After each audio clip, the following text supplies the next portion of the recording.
Welcome to the Ask Dr. Deanna show. I'm Dr. Deanna Osborne, your host. Join me weekly as I cover various health-related lifestyle medicine topics that you get to request. This show is for anyone who wants to proactively improve their health position. I hope you enjoy the show.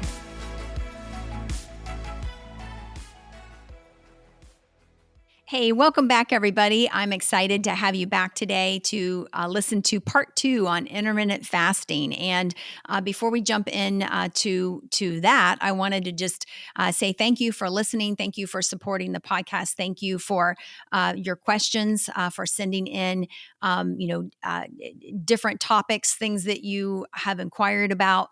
Some of that I will bring and talk a little bit more about even today. So I appreciate that. You can always go to DeannaOsborne.com and post a question there. You can also find me on Facebook. You can find me on Instagram as well and send in your questions. So we love it when that happens. And we've got a team who kind of works through that and will send stuff my way.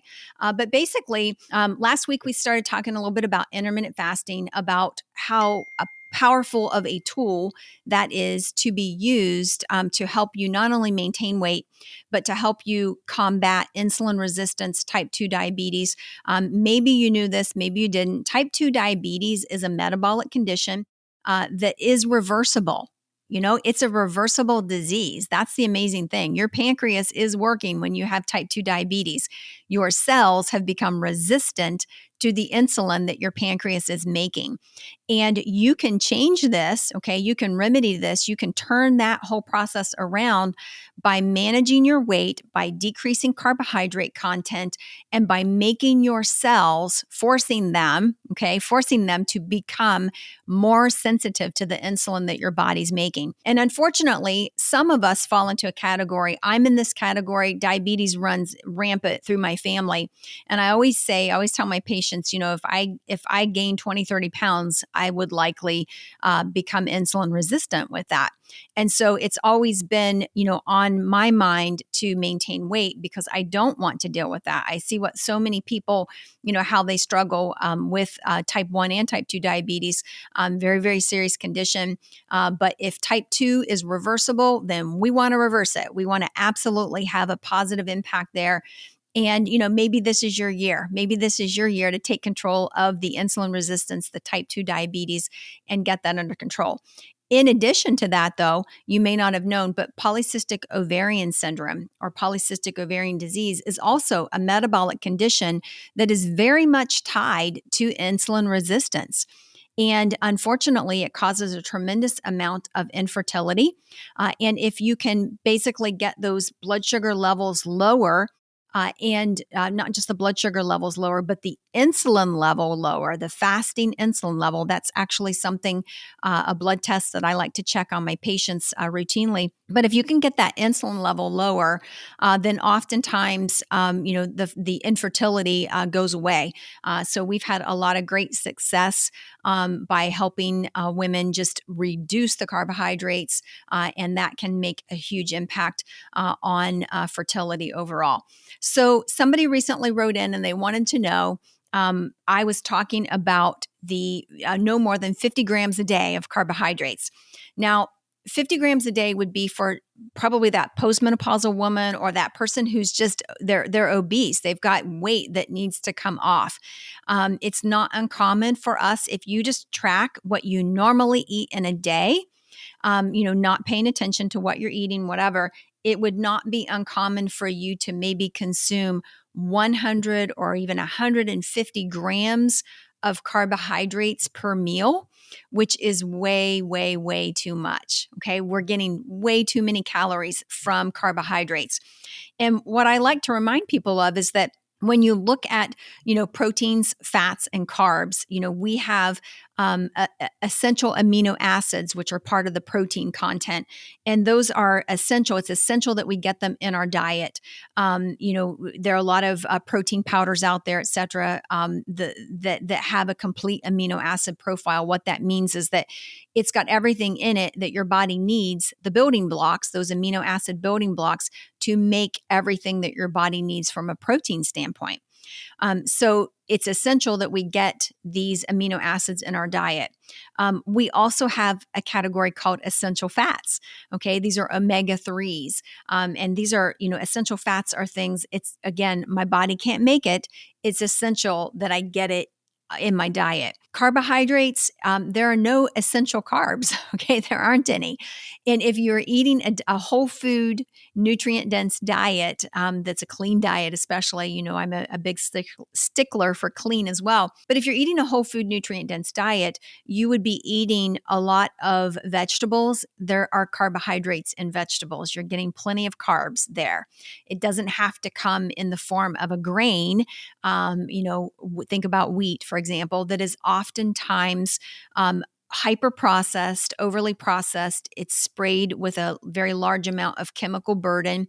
Those chemicals have a massively disruptive effect on our gut microbiome. And so we want to eliminate the consumption of those things, okay?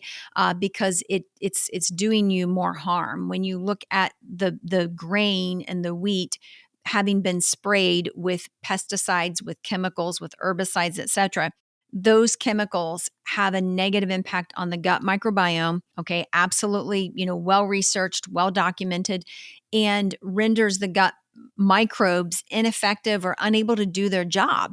Well, now because of that, and the fact that a large part of our immune system is in the gut, our immune systems become compromised. That's the last thing that we want right now. I believe that it's because of this immune system, being compromised, that we see all of these autoimmune issues that are creeping up. It's really, really important that we eliminate or reduce that carbohydrate content. We'll even sometimes have people go for a short period of time during a weight loss phase down to as low as 20 grams in a day, and then they'll eventually go back up to 50. 50 is typically a baseline for me. And so I've had people say, well, what do you eat then? So I thought I would take you through kind of a typical day and kind of give you an idea of what I'm consuming. And it's really not that hard. I typically will fast for 16 hours. Sometimes I go 18. It just depends. So 16 to 18 hours, no calories. I will drink black coffee during that time. I'll have tea that has absolutely nothing in it except tea. I will also, and that's pretty much it during that fasting time. And then after that, when I break my fast, I will typically break my fast with a protein shake. Okay. I use a very low carb, plant based protein shake. It's got a complete amino acid profile. I love it. And it absolutely fuels my body. Because it is low carb, it is basically a practically one to two net carbs. Okay, when you take out the fiber or whatever, when you look at total carbs, you get to eliminate the fiber, and then you've got your net carbs. So it's maybe about one carb, right? So it's a free food. That's how I view it. That's a free food. Another free food, a handful of pecans. Why is that a free food? Because it doesn't have any carbs, and I'm really looking at that carb content and trying to keep that low. So that could be what I start with. I might, instead of the pecans, I could have a half of an avocado. I might stick that half of avocado in my shake. Why? Because I know that I need a little more fat. Okay. I need a little more fat content in there. And so that's one of the ways that I'll get that. And then after that, I could end up having a small salad that's usually like, a spinach and kale type of salad. Try to do a homemade dressing. Sometimes I just do, olive oil and lemon on stuff. Or I could do, maybe a small piece of salmon and some roasted cauliflower and roasted broccoli. That's actually one of my favorite meals. Everybody in my family knows they can order for me. It's just get her a piece of salmon and some broccoli and cauliflower, and she's great. So that's it. I mean, by that, after I've been, I start eating and I'm eating all these things, whatever, and I'm doing this in a 6 to 8 hour window. Okay. I don't really have to be mindful of, well, how much am I eating? Although, I do, if you're trying to lose weight, then you want to, keep that in mind. I mean, you're not going to you should always feel good. When you're eating, you should be able to eat something and still go out and do a little run if you had to. All right. It's not that you want to at that point, but if you had to. What I love about eating this way is that you have great energy. You have great energy. You don't feel, that whole carbohydrate, coma that so many people have. I always say, if you're falling asleep at 2 o'clock, 3 o'clock in the afternoon, you can pinpoint that back to whatever you just ate. That is what is putting you in the carbohydrate coma. You probably spiked your blood sugar. Your body made a bunch of insulin, and then your blood sugar dropped lower, that whole process. And it's just very, very tiring. So when you look at good, healthy, clean mental energy, you know, eating, what I had just recommended, and it could be chicken, it could be, grass-fed beef, it could be some other form of meat. And if you don't eat meat, you can certainly stick with plant options in protein as well. But just basically being mindful of the carbohydrate content, and it makes a huge difference. So to start, okay, if this is all new to you, let's say you're brand new, you're just learning this and you're like, okay, I want to start this intermittent fasting. I want to jump on board with this. We do intermittent fasting because it helps to make our cells more sensitive to the insulin that our body is producing. Okay. It also helps us to burn fat longer. And that's what we want. We want to be fat burners. I want to break down the fat that's stored on my body and burn some of that off. A little bit of fat is fine. Okay. But we want to have a healthy BMI, that whole thing. So we want to be healthy. We want to be happy. We want to be able to move and just do things, right? So intermittent fasting, kind of take your pick. If you're starting brand new, I always say get 12 hours down. Everybody should be doing that anyway. So 12 hours at night, you're fasting while you're sleeping, your body is healing, it's restoring, it's repairing, it's doing so many wonderful things. Your immune system is, really supercharged during that time as well. So start with 12. Once you have that down, push it to 14. Okay. When you have that down and you feel good about that as a regular, routine, try 16, see how you do. Stick with that for a little while. Okay. Stay right there. And then maybe once a week, try for an 18 and see how you do with that. It's not, once you get that down, it's really not hard to do at all. I think that when people are used to, many people are used to eating all the way up until they go to bed and then starting again as soon as they wake up. Well, if you're only sleeping 6 or 7 hours at night, okay, you are getting a lot of excess calories in your system that you don't need, your body doesn't need. And a lot of us eat out of boredom, right? You're bored, you're watching TV, whatever.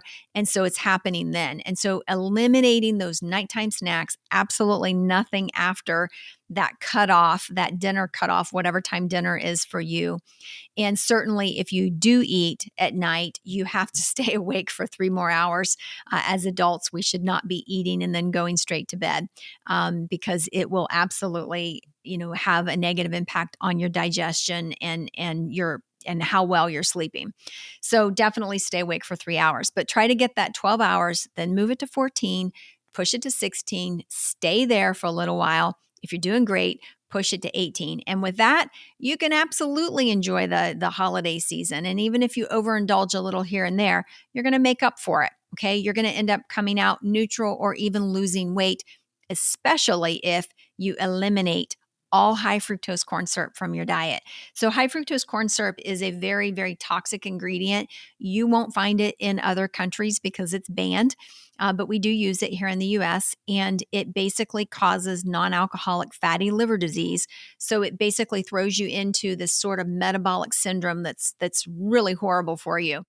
And causes fat around the liver. Non-alcoholic fatty liver disease starts out as fat around the liver. And eventually that fat that's around the liver and infiltrating the liver, it's actually through the liver, eventually will disrupt how the liver functions and will turn into cirrhosis.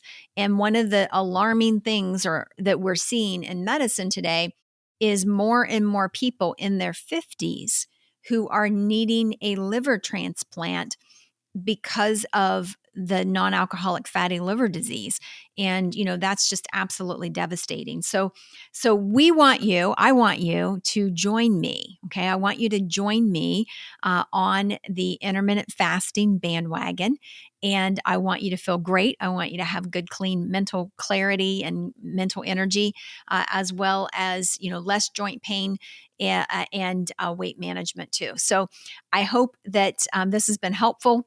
I love sharing the things that I'm learning with all of you. And don't forget to visit me on the various sites and, send in questions and so forth. So thanks so much for joining me today. Have a fantastic Christmas and New Year, everybody. I hope you enjoyed that episode. For more information, visit me at deannaosborne.com. Find me on Facebook, Instagram, and Twitter at Dr. Deanna Osborne. I really want to hear from you, so message me. I love taking your messages and creating topics from them. Please rate, review, subscribe, and share my show with those who have an interest in health and wellness. Thank you for tuning in, and see you next week.